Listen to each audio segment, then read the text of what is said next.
శ్రీకాకుళం జిల్లా కలెక్టర్ దగ్గర ఆటో డ్రైవర్లు నిరసన చేపట్టారు. ఉచిత బస్సుల ద్వారా ఆదాయాన్ని కోల్పోయామని, తమ కుటుంబాలు వీధిన పడుతున్నాయని ఆవేదన వ్యక్తం చేశారు.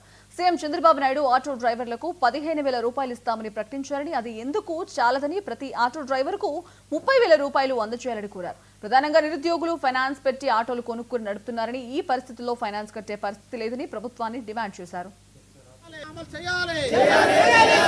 ఆటో కార్మికుల సంక్షేమం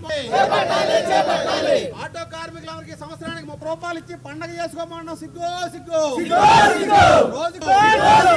రాష్ట్ర ప్రభుత్వం ప్రకటించిన రాయితీలు మాకు వద్దు. ఆటో మ్యాక్సీ డ్రైవర్లందరికీ సంవత్సరానికి 30,000 రూపాయలు ఇవ్వాలి.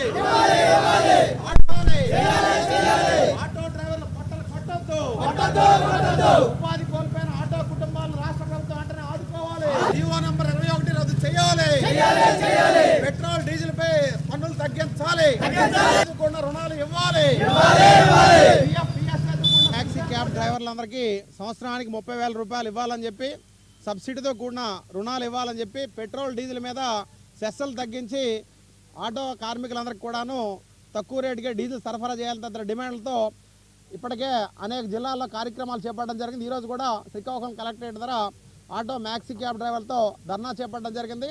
ఈరోజు ఎక్కువ మంది ఉపాధి లేకపోవడంతో, ఉద్యోగాలు లేకపోవడంతో ఇంటర్మీడియట్ డిగ్రీ చదివిన వాళ్ళు కూడా పొలాలు కూడా అమ్మేసి ఈరోజు ఆటోలు కొనుక్కొని జీవనం పొందుతున్న నేపథ్యంలో 3 నుంచి 4 లక్షల రూపాయలు ఫైనాన్షియల్ ద్వారా అప్పులు తీవ్రమైన దుర్భర పరిస్థితులు అనుభవిస్తున్న పరిస్థితి ఉంది.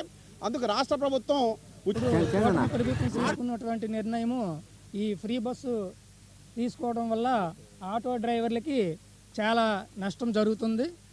ఎందుకంటే ఇప్పుడు కూటమి ప్రభుత్వం సంక్షేమ పథకాలు పెట్టేటప్పుడు ఆలోచించుకోవాల్సింది. ఎందుకంటే మనం ఆ ఫ్రీ బస్సు పెట్టేటప్పుడు ఆటో డ్రైవర్లకి నష్టం ఉందా లేదా అనేది కూడా ఆలోచించకుండా ఈ ఫ్రీ బస్సు పెట్టారు. ఆ ఫ్రీ బస్సు పెట్టడం వల్ల మాకేమీ దానికి మేము సంతోషిస్తాం. కానీ ఆటో డ్రైవర్లకి దానికి సంబంధించిన ఆటో డ్రైవర్లకి ఏంటంటే ఒక మేలు చేసేటట్టు చేయవలసింది. అది లేకుండా ఈరోజు మేము చాలా నష్టపోయాము. ఒక పథకం పెట్టేటప్పుడు ఆలోచించాలి, అది ఆలోచించకుండా పెట్టారు. నెలకి మేము రోజుకి 500 రూపాయలు ఆ డీజిల్ ఖర్చులన్నీ పోగా రోజుకి 500 తీసుకెళ్లే వాళ్ళము. ఈరోజేమో రోజుకి 200 రూపాయలు కూడా సంపాదించడం కష్టమైపోతుంది. మాకు ఏంటంటే ఈరోజు 15,000 రూపాయలు ఇస్తామని ప్రకటన చేశారు చంద్రబాబు నాయుడు గారు. దానివల్ల మాకు వచ్చే లాభం ఏమీ లేదు. కనీసం మేము చేసే డిమాండ్ కూడా ఎక్కువ అడగట్లేదు. మాకు 30,000 రూపాయలు ఇవ్వాలని ఈరోజు అడుగుతున్నాము.